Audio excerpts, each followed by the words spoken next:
दूसरी चीज, मोबाइल में हम और क्या करते हैं, कम 5000 फ्रेंड में से 3000 तो लड़कियों को फ्रेंड बना के रखते हैं। हाय है बना के रखते हैं फेसबुक में लड़कियों को, और जब भी देखते हैं कि हाँ ऑनलाइन है, hello hello hi dear, hello hello, और पूरी रात मेरे भाइयों मोबाइल के जरिए से पता नहीं क्या क्या करते रहते हैं। खबरदार हो जाओ। मोबाइल अल्लाह ने, मोबाइल जो है आपके पास ना, ये अल्लाह तबारक व तआला की तरफ से बहुत बड़ी नियामत है। आप इस नियामत को जहमत ना बनाए मेरे भाई, जहमत ना बनाए। मोबाइल के जरिए से आप फायदा हासिल करें, मोबाइल के जरिए से आप मोबाइल का सही इस्तेमाल करें, मोबाइल का गलत इस्तेमाल नहीं करें। मोबाइल ने आपके पास इसलिए नहीं दिया कंपनियों के लड़के आप यही सब करते रहे मोबाइल के अंदर। मोबाइल से करो लेकिन उलमाओं के कांटेक्ट में रहकर करो, किसी उलमा से मसला पूछ लिया करो कि ये सही है या गलत है, ये हलाल है या हराम है, ये जायज है या नाजायज है। अल्हम्दुलिल्लाह आज हमारे हर इलाके में अच्छे अच्छे उलमा मौजूद हैं, आप उनसे पूछ लिया करें। अच्छा, और एक चीज, फेसबुक चलाते हैं, फेसबुक चलाते हुए हम क्या करते हैं, एक पोस्ट आई सामने में, क्या पोस्ट है, अल्लाह के रसूल ने ये बयान फरमाया, ऐसा ऐसा करो, अगर तुम इस पोस्ट को शेयर कर दोगे तो अल्लाह के रसूल ने फरमाया तुम्हारे ऊपर जहन्नम की आग, जहन्नम की आग हराम। अब नौजवान क्या करते हैं, फटाफट फटाफट फटाफट उसको शेयर करते जा रहे हैं, फटाफट फटाफट उसको शेयर करते जा रहे हैं। हदीस की बात आई, नौजवान ने शेयर कर दिया, कुरान की बात आई, नौजवानों ने शेयर कर दिया। अरे अल्लाह के बंदे, शेयर करने से पहले जरा ये तहकीक तो कर ले कि जिसे तू कुरान और जिसे तू हदीस और जिसे तू शरीयत समझ करके शेयर कर रहा है, ये शरीयत की बात है भी नहीं, ये अल्लाह के रसूल ने बयान फरमाया है नहीं, ये अल्लाह ने कुरान में कहा या नहीं, ये तो तुम पहले तहकीक कर लो। ऐसा नहीं करते, शेयर करते जा रहे। किसने कहा तुम्हें शेयर करने के लिए? बोल रहा मौलाना साहब इसमें अज्र मिलेगा। अरे बेवकूफ, अज्र तो नहीं मिलेगा, लेकिन तुम्हारे ताल्लुक से अल्लाह के नबी ने 1400 साल पहले बयान फरमाया, फल्यतबव्वा मक़अदहु मिनन नार, तुम्हारा ठिकाना जहन्नम होगा। क्या आपके पास जो आज ईमान है, ये ईमान आपके लिए सबसे कीमती और सबसे बड़ी दौलत है। इसलिए हालात कुछ भी हो, सिचुएशन कुछ भी हो, तुम अपना ईमान को फरोख्त ना करना, अपना ईमान को ना बेचना, अपना ईमान को जाया ना करना। दुनिया के अंदर जब तक जिंदा रहना, ईमान के ऊपर साबित कदम रहना, अपने ईमान के साथ कभी दुनिया की किसी और चीज के साथ कभी कॉम्प्रोमाइज न करना। मैं ये पैगाम इसलिए देकर जा रहा हूँ मेरे भाइयों, आज सोशल मीडिया के अंदर से ये खबर हम तक पहुंची जाती है, सोशल मीडिया के अंदर इस तरीके की वीडियो नजर में आई जाती है कि हमारे हिंदुस्तान के अंदर आज बहुत सारे नौजवान अपना ईमान को फरोख्त करके मुर्तद हो गया है, अपना ईमान को बेच करके मुर्तद हो गया है, इर्तिदाद का रास्ता अपना लिया है। हमारे घरों से हमारी बेटियां, वो मेरी माँ और बहनों, अगर आप मुझे सुन रहे हैं और आप मेरी बातों को समझ रहे हैं, आपको भी ये पैगाम देकर जा रहा हूं कि आप भी अपने ईमान की हिफाजत करना। इसलिए ईमान से बढ़कर दुनिया के अंदर कोई और दौलत नहीं। हाँ मेरे भाइयों, ईमान हमारे लिए कितनी बड़ी दौलत है। ऐ नौजवानों, मैं आपको ये पैगाम देकर जा रहा हूँ, नेताओं के चक्कर में पड़कर अपना ईमान का जनाजा निकालने वालों, लड़कियों के चक्कर में पड़कर अपना ईमान का सौदा करने वालों, चंद पैसों के लिए, शोहरत के लिए और कुर्सी के लिए अपना ईमान का जनाजा निकालने वालों, जरा हदीस तो देखो कि आज तुम्हारे पास जो ईमान है ये कितनी बड़ी और कितनी अनमोल दौलत है। हदीस इस तरह है, सही बुखारी की हदीस है, अल्लाह के प्यारे रसूल जनाब मोहम्मद रसूलुल्लाह सल्लल्लाहु अलैहि वसल्लम के दौर में एक आदमी था, उस आदमी का नाम अब्दुल्ला बिन जुदआन था। ये अब्दुल्ला बिन जुदआन बड़ा नेकी को अंजाम दिया करता था, बड़ा फयाज किस्म का आदमी था। अब्दुल्ला बिन जुदआन के बारे में उलमा इकराम लिखते हैं कि अब्दुल्ला बिन जुदआन हाजियों के लिए खाना खाने का इंतजाम क्या करता था, रिश्तेदारों के साथ अच्छा बर्ताव क्या करता था, खिदमत खल्क को बहुत ही ज्यादा अंजाम दिया करता था। लेकिन जब इसकी मौत हो जाती है, इसकी मृत्यु हो जाती है, हजरत आयशा रज़ियल्लाहु ताला अन्हा नबी करीम जनाब मोहम्मद रसूलुल्लाह सल्लल्लाहु अलैहि वसल्लम से सवाल करती है, या रसूल अल्लाह, या अल्लाह के रसूल आप बताइए, ये अब्दुल्ला बिन जुदआन जन्नत के अंदर जाएगा या जहन्नम के अंदर जाएगा? तो अल्लाह के प्यारे नबी ने बयान फरमाया, ऐ मेरी बीबी आयशा, ये अब्दुल्ला बिन जुदआन जहन्नम के अंदर जाएगा। जरा सोचो, एक आदमी नेक अमाल करे, खिदमत खल्क को ज्यादा से ज्यादा अंजाम दे, उसके बावजूद भी वो जहन्नम के अंदर जाएगा। वजह क्या है, रीजन क्या है मेरे भाइयों? अल्लाह के नबी ने हदीस के अंदर क्लियर कर दिया कि भले ये दुनिया के अंदर नेक अमाल करता था, नेकियों को अंजाम दिया करता था, लेकिन उसके पास ईमान की दौलत नहीं थी, ईमान की दौलत नहीं थी। इन्नल्लज़ीना कफ़रू व मातू व हुम कुफ़्फ़ारुन फ़लन युक़बल मिन अहदिहिम मिलुल अर्दि ज़हबा। अल्लाह फरमाता है कल क़यामत के रोज एक आदमी अल्लाह तबारक व तआला के पास जाकर कहेगा, इन्नल्लज़ीना कफ़रू व मातू व हुम कुफ़्फ़ारुन फ़लन युक़बल मिन अहदिहिम मिलुल अर्दि ज़हबा। अल्लाह से कहेगा, अल्लाह मेरे पास जो सोना चांदी है तू ले ले, अल्लाह मेरे पास जो जमीन व जायदाद है तू ले ले, अल्लाह मेरे पास जो प्रॉपर्टी है वो तू ले ले, अल्लाह मुझे जहन्नम के अज़ाब से बचा ले, मुझे जहन्नम की आग से बचा ले। अल्लाह कहेगा नहीं नहीं, फलन युक़बल मिन अहदिहिम मिलुल अर्दि ज़हबा। नहीं नहीं, आज का दिन ना तेरा सोना कबूल किया जाएगा और ना तेरी जमीन व जायदाद कबूल की जाएगी और ना तेरी प्रॉपर्टी कबूल की जाएगी, और फिर हुक्म होगा उसको जहन्नम के अंदर डाल दिया जाएगा, इसलिए कि उसने कुफ्र के हालात में उसकी मौत हुई थी और उसने दुनिया के अंदर ईमान नहीं लाया था, ईमान की दौलत नहीं थी।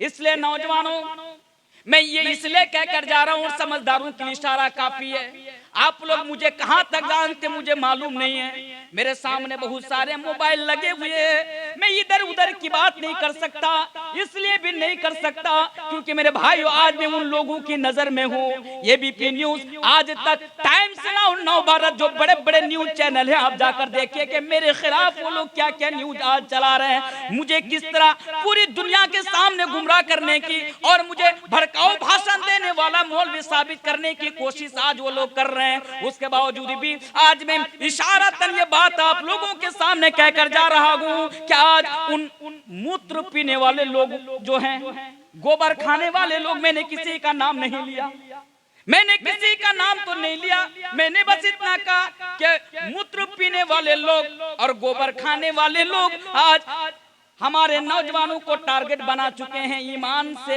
यानी हटाने के लिए बरसों से उन लोगों का मिशन रहा है और आज वो लोग बहुत ज्यादा अपने मिशन के अंदर कामयाब नजर आ रहे हैं। और यही वजह है कि आज बहुत सारे मुसलमान मुर्तद हो रहे हैं, आज बहुत सारे नौजवान मुर्तद हो रहे हैं, हमारी बेटियां, हमारे घर की औरतें मुर्तद हो रही है। इसलिए ये पैगाम देकर जा रहा हूं, अगर आपकी गर्दन पर अगर कोई तलवार रख दे, और नौजवानों सुनो तो सही, घर में जब कल जाना मौलवी तनवीर का ये पैगाम लेकर जाना, जब घर पे जाना मौलवी तनवीर का ये पैगाम लेकर जाना कि रात की 12 बजे मौलवी तनवीर ने हदीस की रोशनी में ये पैगाम देकर गया है। और नौजवानों, अगर कोई तुम्हारी गर्दन पर तलवार रख दे और तुमसे ये कहे कि तुम इस्लाम से बाज आ जाओ, इस्लाम को छोड़ दो, हमारे मजहब के अंदर आ जाओ, हमारे धर्म के अंदर आ जाओ और हमारी मिल्लत के अंदर आ जाओ, ओ नौजवानों मुस्कुराते हुए अपनी गर्दन कटा देना, ओ नौजवानों मुस्कुराते हुए अपना सर कलम कर देना, लेकिन खबरदार खबरदार इस्लाम के साथ सौदाबाजी न करना, ईमान को फरोख्त न करना, ईमान को ना बेचना, क्योंकि दुनिया की पूरी दौलत एक तरफ और हमारा ईमान एक तरफ, उसके बावजूद भी मेरे भाइयों हमारा ईमान सबसे कीमती है।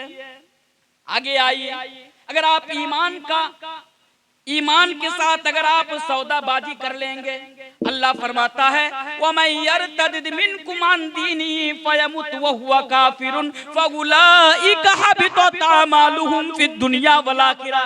तो आपके अमाल बर्बाद कर दिए जाएंगे, तबाह कर दिए जाएंगे और आप जहन्नम के अंदर दाखिल कर दिए जाएंगे। तो ईमान के साथ कभी सौदाबाजी मत करना। जल्दी जल्दी, वो बड़ी तेजी के साथ भाग रहा है। अच्छा हाँ, और एक चीज, शिर्क को अपने शिर्क से आप अपने दामन को बचाए रखना, ये मेरा वही दूसरा पैगाम है ईमान के साथ। ये पैगाम मैं क्यों दे रहा हूँ, क्योंकि आज हमारे नौजवानों को ना अल्लाह माफ करे, अफसोस सद अफसोस कि आज हमारे नौजवान मुसलमान होने के बावजूद भी बहुत ज्यादा शिर्किया काम को अंजाम देता है। शिर्किया समझते हैं?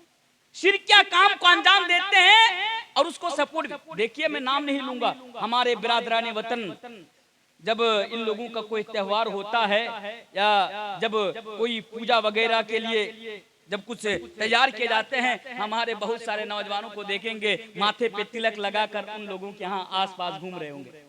बहुत सारे नौजवान उनको सपोर्ट कर रहे हैं, बहुत सारे नौजवान उनको एक दूसरे को बधाई दे रहे हैं, एक दूसरे को मुबारकबादी दे रहे हैं। मेरे भाई, न कभी शिर्क करना और न कभी शिर्किया कामों में सपोर्ट करना। मुसलमानों का शिर्क के साथ कोई लेना देना नहीं है। मुसलमानों का हमारा शिर्क के साथ कोई लेना देना नहीं है। शिर्क के साथ हमारा कोई रिश्ता नहीं है। शिर्क के साथ हमारा कोई कनेक्शन नहीं है, क्योंकि शिर्क दुनिया का सबसे अजीम गुनाह है। ये इतना अजीम गुनाह, इतना संगीन गुनाह कि इस गुनाह के बारे में अल्लाह तबारक व तआला बयान फरमाता है कि इन्नल्लाह ला यगफिरु अन युशरका बिही व यगफिरु मा दून ज़ालिका लिमन यशा। अल्लाह तबारक व तआला और गुनाहों को तो कभी माफ करेगा, अल्लाह तबारक व तआला तो और गुनाहों को माफ कर देगा, लेकिन अल्लाह तबारक व तआला शिर्क को कभी माफ नहीं करेगा। इसलिए कभी शिर्क ना करना बोले इंशाअल्लाह।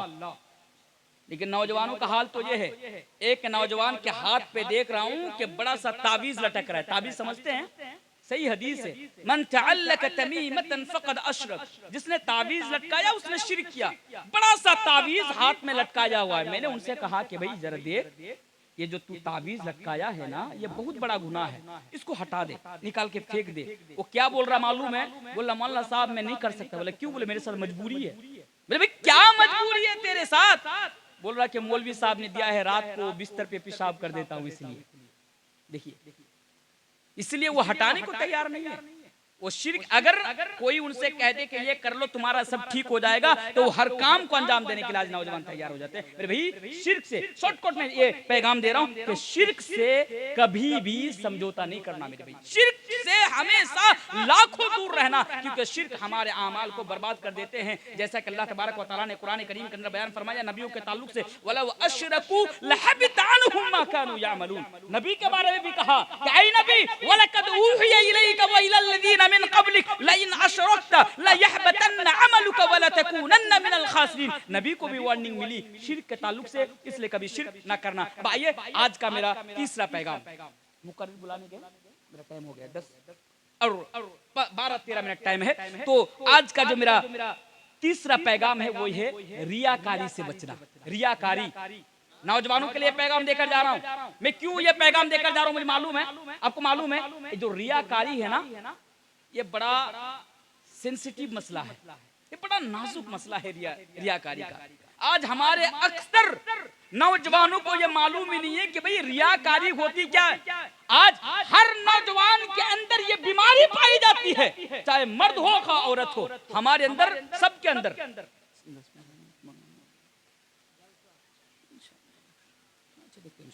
तो हमारे अंदर जो एक बीमारी है ना, वो बीमारी है रियाकारी। रियाकारी सबके अंदर। ये रियाकारी भाई किस बला का नाम है? भाई ये रियाकारी क्या चीज है? रियाकारी का मतलब ये होता है कि कोई काम यानी कोई इबादत या कोई नेकी अल्लाह तबारक व तआला की रिजा के लिए ना किया जाए, बल्कि किसी और को राजी करने के लिए किया जाए या दिखाने के लिए किया जाए। समझ रहे हैं बात? एक हदीस है, अल्लाह के प्यारे रसूल बयान फरमाते हैं, इन्ना अखवफ मा अखाफु अलैकुम अश्शिरकुल अस्गर। अल्लाह के रसूल बयान फरमाते हैं कि तुम लोगों को लेकर मैं सबसे ज्यादा जिस चीज से डरता हूं वो है शिर्क असगर। नबी से पूछा गया, अल्लाह के रसूल शिर्क असगर क्या है? अल्लाह के रसूल ने फरमाया अर्रिया, वो है रियाकारी। रियाकारी समझना चाहते हैं? मैं आपको समझाता हूं। वो आपके गांव में देखेंगे, आपके गांव के अंदर बहुत सारे नौजवानों को देखेंगे कि वो सिर्फ और सिर्फ जुमा के रोज नमाज पढ़ने के लिए आते हैं, बाकी रोज नमाज पढ़ने के लिए नहीं आते। मस्जिद के अंदर अगर आप ना चिराग लेकर भी अगर आप उनको ढूंढेंगे तो जुमा के अलावा और वक्त की नमाज में वो आपको शामिल, वो मस्जिद में आपको नहीं मिलेंगे। ये क्या है मालूम है? ये एक किस्म की रियाकारी है। वो इसलिए है क्योंकि वो सोचता है कि मैं तो ऐसे नमाज नहीं पढ़ता हूँ, अगर जुमा के रोज भी नमाज पढ़ने के लिए नहीं जाऊंगा तो भाई लोग क्या कहेंगे, लोग क्या कहेंगे, यही रियाकारी है। वो नालायक एक वक्त की उन्हें तौफीक नहीं होती मस्जिद में जाकर नमाज पढ़ने की, लेकिन जब ससुराल के अंदर, जब ससुराल में जाता है ना, तो 5 वक्त की नमाज वो मस्जिद में जाकर अदा करता है। क्यों अदा करता है? क्योंकि सास अगर मुझे अच्छा समझेंगी, अगर नमाज नहीं पढ़ूंगा तो सास क्या सोचेंगी, ससुर क्या सोचेंगे, साले लोग क्या सोचेंगे। तो इस चीज को, ससुर को, सास को राजी कराने के लिए वो मस्जिद के अंदर नमाज पढ़ने के लिए जाते। ये भी रियाकारी। जलसा में आप चंदा देते हैं, मकसद क्या होता है कि लोग मुझे बहुत बड़ा दानवीर समझे, ये भी रियाकारी है। रियाकारी क्या है? एक गरीब की आपने मदद की, फोटो खींच करके सोशल मीडिया पर अपलोड कर दिया, इस नियत से कि भाई लोग ना मुझे बहुत अच्छा समझेंगे। मेरे भाई ये भी रियाकारी। पता है ये रियाकारी कितनी खतरनाक चीज है, और आज हमारे नौजवानों के अंदर ये चीज पाई जाती है। इसलिए नौजवानों, अपने दिल से इस बीमारी को खत्म कर दो, क्योंकि ये चीज इतनी खतरनाक है कि ये तुम्हें दुनिया के अंदर भी बर्बाद कर देगी, और ये चीज तुम्हें आखिरत के अंदर भी। क्या बात मत कीजिए मेरे भाई, अब जलसा सुनना है, ससुराल थोड़ी आए। तो जो बोल रहा था कि हाँ, रियाकारी आपको दुनिया के अंदर भी बर्बाद कर देगी, आपको आखिरत के अंदर भी तबाह कर देगी। और रियाकारी का मसला जानते हैं? ऐ लोगों सुनो, कल कयामत के रोज रियाकारों का ये हाल होगा। अल्लाह के प्यारे रसूल जनाब मोहम्मद रसूलुल्लाह सल्लल्लाहु अलैहि वसल्लम बयान फरमाते हैं, मिसाल के तौर पर आपने दुनिया के अंदर किसी मदरसे के नाम पर या मस्जिद के नाम पर 50 लाख का चंदा दिया, मिसाल दे रहा हूँ, 50 लाख का आपने चंदा दिया, लेकिन आपकी नीयत में खोट थी। आपका मकसद सिर्फ इतना था कि लोग दुनिया के अंदर आपको बहुत बड़ा दानवीर समझे, आपको लोग इज्जत करें, आपका एहतराम करें। मेरे भाइयों, कल कयामत के रोज आप मन ही मन में सोचेंगे, मैंने तो दुनिया के अंदर 50 लाख का चंदा दिया था, मैंने तो दुनिया के अंदर एक बहुत बड़ी राशि अल्लाह तबारक व तआला की राह में खर्च किया था। यकीनन आज आखिरत के दिन यानी सबको बदला मिल रहा है, तो मुझे भी बदला मिलेगा। लेकिन जब आपकी बारी आएगी, अल्लाह तबारक व तआला आपसे कहेगा कि तू मेरे पास क्या बदला लेने के लिए आया है? आप मन ही मन में कहेंगे, अल्लाह मैंने तो 50 लाख का मैंने चंदा दिया था। अल्लाह कहेगा, ठीक है, तूने तो 50 लाख का चंदा दिया था, लेकिन तूने मेरी खुशनुदी के लिए, मेरी रजामंदी के लिए नहीं दिया था। तूने तो इस नियत के साथ दिया था कि लोग तुझे बहुत बड़ा दानवीर समझे, इलाके के लोग तुझे बहुत बड़ा दानवीर समझे। लोगों ने तो समझ लिया, दुनिया के अंदर तो तुम्हारा एहतराम हुआ, तुम्हारी इज्जत हुई, तुम्हें बदला मिल गया। आज तुम मेरे पास क्या बदला लेने के लिए आए हो? पता ये चला, दुनिया के अंदर अगर कोई आदमी दिखावे के लिए कोई नेकी करेगा, दिखावे के लिए कोई आमाल करेगा, दिखावे के लिए इबादत करेगा, अल्लाह के प्यारे रसूल फरमाते हैं कल कयामत के रोज अल्लाह तबारक व तआला के पास उसका कोई अजर न मिलेगा, अल्लाह के पास उसका कोई बदला न मिलेगा, बल्कि अल्लाह तबारक व तआला तो उससे यूं कहेगा कि तूने दुनिया के अंदर जिसके लिए काम किया था, चल जा, तू उसके पास से चला जा और जाकर देखिए आज के दिन वो तुम्हें क्या बदला देता है। तो ये जो रियाकारी का मसला है ना, ये रियाकारी का मसला बड़ा खतरनाक मसला है। इसलिए मेरे भाइयों, जब भी कोई काम करना, कोई इबादत करना, अल्लाह की राह में पैसा खर्च करना, तो आपकी नीयत ये हो, आपका मकसद ये हो कि भले ही दुनिया के लोग राजी हो या ना हो, पर मेरा मालिक मुझसे राजी हो जाए, मेरा खालिक मुझसे राजी हो जाए, बस वो राजी हो जाए, पूरी दुनिया हमसे नाराज हो जाए, कोई फर्क पड़ने वाला नहीं है। मेरे भाइयों, ये मकसद होना चाहिए, ये नीयत होनी चाहिए। मौलाना साहब स्टेज पर तशरीफ ला चुके हैं, मेरे पास अभी भी कुछ मिनट टाइम बाकी है। आइए जाते जाते और एक बहुत ही अहम पैगाम देकर जा रहा हूं। मेरे सारे पैगाम को एक तरफ रख दीजिए और इस पैगाम को बस याद कर लीजिए, इस पैगाम को साथ लेकर जाइए। इतना अहम पैगाम मौलवी तनवीर आलम आज आपके नाम देकर जा रहा है। वो पैगाम ये है, इस चीज को समझते हैं क्या? ये मोबाइल फोन है, ये ना बड़ी खतरनाक चीज है। ये बड़ी, देखिए, ये बड़ी खतरनाक चीज है।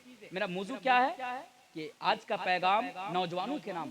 तो हमारे समाज के अंदर जो नौजवान है ना, वो सबसे ज्यादा मोबाइल का गलत इस्तेमाल आज वही लोग कर रहे हैं। सबसे ज्यादा मोबाइल का गलत इस्तेमाल आज नौजवान कर रहे हैं, और इसमें कोई शक नहीं। मेरे भाई, एक बात बता के जा रहा हूँ, देखिए, कल कयामत के रोज ना कौन जन्नत में जाएगा, कौन जहन्नम में जाएगा, किसी को इसके बारे में पता नहीं है, किसी को मालूम? लेकिन शर्त वो साहिब ईमान हो, शर्त वो साहिब ईमान हो, ईमान की दौलत उसके पास हो। उसके बाद कौन जन्नत में जाएगा, कौन जहन्नम में जाएगा, अल्लाह के अलावा कोई नहीं जानता। लेकिन मेरे भाई, कल खुदा ना खास्ता अगर हमारे समाज के नौजवानों को अगर जहन्नम के अंदर जाना पड़े, तो जितनी भी चीजें होंगी जहन्नम में जाने के लिए, जितनी भी वजह होंगी, उन वजह में से एक वजह मेरे भाई ये मोबाइल फोन भी है। इस मोबाइल फोन का गलत इस्तेमाल करने की वजह से हमारा नौजवान कल कयामत के रोज जहन्नम के अंदर जाएगा। बहुत सारी चीजें हैं मोबाइल के ताल्लुक से कि आज हमारा नौजवान किस अंदाज में इसका गलत इस्तेमाल करते हैं। उनमें से 2-3 चीजें मैं आपके सामने जिक्र कर देता हूं। पहली चीज ये है कि आज हमारा नौजवान ना इस मोबाइल फोन के अंदर जब वो फेसबुक चलाते हैं, इंस्टाग्राम चलाते हैं, ट्विटर वगैरह जब वो चलाते हैं तो क्या करते हैं, जब कोई चीज उसे पसंद आती है, भले ही वो खराब हो, नंगी तस्वीर हो, सलमान खान और शाहरुख खान की किसी फिल्म का वो पार्ट हो, हिस्सा हो जिसमें बेहयाई परोसी जा रही हो, जिसमें गलत चीजें परोसी जा रही हो, अगर उसे पसंद आया फट से उसे शेयर कर दिया, झट से उसे शेयर कर दिया। आज जो भी हमारे सामने आता है हम ये नहीं देखते कि ये सही है या गलत है, या अच्छी चीज है या सही चीज है, बस हमें पसंद आना चाहिए, पसंद आया हम उसे शेयर कर दिया, गाना हुआ हम उसे शेयर कर दिया, नंगी तस्वीर हम उसे शेयर कर दिया, और बड़े हंस हंस के कमेंट भी करेंगे, लाइक भी करेंगे, शेयर भी करेंगे। ये आज के नौजवानों का हाल है। एक आयत पढ़ दूं, आइए। मोबाइल के अंदर गलत चीजों को शेयर करने वाले तुम्हारे ताल्लुक से अल्लाह तबारक व तआला ने 1400 साल पहले कुरान करीम के अंदर क्या बयान फरमाया, सुनो तो जरा। अल्लाह तबारक व तआला कुरान करीम के अंदर बयान फरमाता है, इन्नल लदीना युहिब्बूना अन तशियल फाहिशतु फिल लदीना आमनू लहुम अदाबुन अलीमुम फिद दुनिया वल आखिरह। ऐ नौजवानों, मोबाइल के जरिए से गलत चीजों को शेयर करने वालों, गलत चीजों को फैलाने वालों, नश्र करने वालों, अल्लाह तो ये बयान फरमाता है, इन्नल लदीना युहिब्बूना अन तशियल फाहिशतु फिल लदीना आमनू लहुम अदाबुन अलीमुन फिद दुनिया वल आखिरह। ऐसे लोगों के लिए दुनिया के अंदर भी दर्दनाक अज़ाब है और ऐसे लोगों के लिए आखिरत में भी दर्दनाक अज़ाब है। इसलिए आपका पहला काम क्या, मोबाइल में गलत चीजें नहीं शेयर करना। बोली इंशाअल्लाह, इंशाअल्लाह। अच्छा, एक चीज, दूसरी चीज, मोबाइल में हम और क्या करते हैं, कम से कम 5000 फ्रेंड में से 3000 तो लड़कियों को फ्रेंड बना के रखते हैं। हाय हाय, फ्रेंड बना के रखते हैं फेसबुक में लड़कियों को, और जब भी देखते हैं कि हाँ ऑनलाइन है, hello hello, hi dear, hello hello, और पूरी रात मेरे भाइयों मोबाइल के जरिए से पता नहीं क्या क्या करते रहते हैं। खबरदार हो जाओ। मोबाइल अल्लाह ने, मोबाइल जो है आपके पास ना, अल्लाह तबारक व तआला की तरफ से बहुत बड़ी नियामत है। आप इस नियामत को जहमत ना बनाए मेरे भाई, जहमत ना बनाए। मोबाइल के जरिए से आप फायदा हासिल करें, मोबाइल के जरिए से आप मोबाइल का सही इस्तेमाल करें, मोबाइल का गलत इस्तेमाल नहीं करें। मोबाइल ने आपके पास इसलिए नहीं दिया कंपनियों के लड़के आप यही सब करते रहे मोबाइल के अंदर। अच्छा, और एक चीज क्या करते हैं, लास्ट पैगाम देकर जा रहा हूँ माजरत के साथ, मेरा भी टाइम है 5 मिनट का। हाँ, और एक चीज बता के जा रहा हूँ, वो क्या मालूम है, वो चीज है मोबाइल के अंदर, मिसाल के साथ हमारे गांव के अंदर ना झगड़ा हो गया, ये हलाल है या हराम है, किसी चीज को लेकर झगड़ा हो गया, ये हलाल है या हराम है भाई, ये बताने के लिए और ये जानने के लिए बहुत सारे नौजवानों को देखेंगे वो मोबाइल का सहारा लेते हैं। गूगल में गए, सर्च किया ये हलाल है या हराम है, गूगल से कुछ मिल गया, यूट्यूब पर गए, कुछ मौलवियों की तकरीर वगैरह सुन लिए, कुछ मिल गया, झट से फतवा दे दिया ये हलाल है, हलाल है, हलाल है। भाई तुझे कहां से मिला ये हलाल है? किसी भी चीज को लेकर मैं मिसाल देकर जा रहा हूँ, मोबाइल का सहारा ले रहे। आज किसी भी चीज को जानने के लिए आज हमारे नौजवान तबका मोबाइल, उलमा से कोई कांटेक्ट नहीं, उलमाओं से कोई राब्ता नहीं, मोबाइल का सहारा लेते हैं मेरे भाई। मोबाइल के अंदर ना जहां सही चीजें हैं, मोबाइल के अंदर वहां गलत चीजें भी है। इसलिए मोबाइल में तालीम हासिल करके, मोबाइल में इल्म हासिल करके मुफ्ती मत बनो। अगर इस दौर में अगर फितने से बचना चाहते हो, सही इल्म हासिल अगर करना चाहते हो, मोबाइल से करो, लेकिन उलमाओं के कांटेक्ट में रहकर करो। किसी उलमा से मसला पूछ लिया करो कि ये सही है या गलत है, ये हलाल है या हराम है, ये जायज है या नाजायज है। अल्हम्दुलिल्लाह आज हमारे हर इलाके में अच्छे अच्छे उलमा मौजूद हैं, आप उनसे पूछ लिया करें। अच्छा, और एक चीज, फेसबुक चलाते हैं, फेसबुक चलाते हुए हम क्या करते हैं, एक पोस्ट आई सामने में, क्या पोस्ट है, अल्लाह के रसूल ने ये बयान फरमाया ऐसा ऐसा करो, अगर तुम इस पोस्ट को शेयर कर दोगे तो अल्लाह के रसूल ने फरमाया तुम्हारे ऊपर जहन्नम की आग, जहन्नम की आग हराम। अब नौजवान क्या करते हैं, फटाफट फटाफट फटाफट उसको शेयर करते जा रहे हैं, फटाफट फटाफट उसको शेयर करते जा रहे हैं। हदीस की बात आई, नौजवान ने शेयर कर दिया। कुरान की बात आई, नौजवानों ने शेयर कर दिया। अरे अल्लाह के बंदे, शेयर करने से पहले जरा ये तहकीक तो कर ले कि जिसे तू कुरान और जिसे तू हदीस और जिसे तू शरीयत समझ करके शेयर कर रहा है, ये शरीयत की बात है भी नहीं, ये अल्लाह के रसूल ने बयान फरमाया है नहीं, ये अल्लाह ने कुरान में कहा या नहीं, ये तो तुम पहले तहकीक कर लो। ऐसा नहीं करते, शेयर करते जा रहे। किसने कहा तुम्हें शेयर करने के लिए? बोल रहा मौलाना साहब इसमें अज्र मिलेगा। अरे बेवकूफ, अज्र तो नहीं मिलेगा, लेकिन तुम्हारे ताल्लुक से अल्लाह के नबी ने 1400 साल पहले बयान फरमाया, फल्यतबव्वा मक़अदहु मिनन नार, तुम्हारा ठिकाना जहन्नम होगा। शरीयत को खिलवाड़ मत समझो मेरे भाई, शरीयत खिलवाड़ नहीं है मेरे भाई। शरीयत को समझने के लिए ना कुरान और हदीस का इल्म होना बहुत जरूरी है, और कुरान हदीस का इल्म हासिल करने के लिए उलमाओं की सोहबत में रहना, उलमाओं की रहनुमाई में रहना और इल्म हासिल करना, ये भी बहुत जरूरी है। ये चंद चीजें, ये चंद पैगाम मैंने आपके सामने देकर जा रहा हूँ। मेरे बाद जो आज यहाँ के प्रधान मुकर्रिर हैं बुखारी साहब, आज़ादुल इस्लाम बुखारी साहब हैं, आप उनका बयान सुनेंगे। मुझे जो टाइम था मैंने आपके सामने रख दिया, और आज जो मैंने 1 घंटा आपके सामने तकरीर की वो है आज का चंद अहम पैगाम नौजवानों के नाम। बड़ी जल्दी में, बड़ी, हालांकि 2-2.5 घंटा बोलने की आदत है, 1.5 घंटा कम से कम बोलने की आदत है। अब क्या करें, वक्त की किल्लत है, महदूद है, और वो भी क्यों ना, क्योंकि रात ज्यादा हो चुकी है और एक मौलाना अभी भी बाकी है, उन्हें भी सुनना है। उसके बावजूद मैंने जल्दी चंद पैगाम आपके सामने रख दिए। अल्लाह तबारक व तआला से आखिर में दुआ करता हूँ कि इलाहुल आलमीन तो हमारे नौजवानों के अंदर इस्लाह पैदा करने की तौफीक अता फरमा। इलाहुल आलमीन तो हम तमाम नौजवानों को कुरान और हदीस के मुताबिक अपनी अपनी जिंदगी गुजारने की तौफीक अता फरमा। ये इलाहुल आलमीन तो हमारे नौजवानों को अपनी जिम्मेदारी को समझने का और उसके मुताबिक चलने की अल्लाह तो हमें तौफीक अता फरमा। अल्लाहुम्मा आमीन। इसी के साथ मैं अपनी बात को ख़त्म करता हूँ। इंशाअल्लाह फिर अगर कभी मौका मिलेगा तो आऊँगा और किसी और अहम मौजू पर गुफ्तगू करने की कोशिश करूँगा। अस्सलामु अलैकुम व रहमतुल्लाहि व बरकातुहू।